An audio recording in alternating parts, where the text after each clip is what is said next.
এবার এই 25টি ওয়ার্ডকে কি করব? অ্যান্টোনিম করব। এই শব্দগুলোর আগে প্রিফিক্স হিসেবে আমরা কি বসাবো?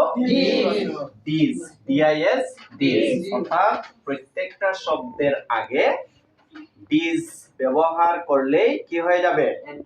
অ্যান্টোনিম হয়ে যাবে শব্দগুলো, না? এখানে মোট 25টা শব্দ।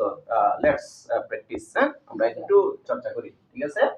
তাহলে agri, disagree, allow, appear, comfort, honest, like, obey, obedient, please, ability, appoint, believe, color, credit, establish, connect, loyal, advantage, order, satisfy, approve, respect, courage, regard, play.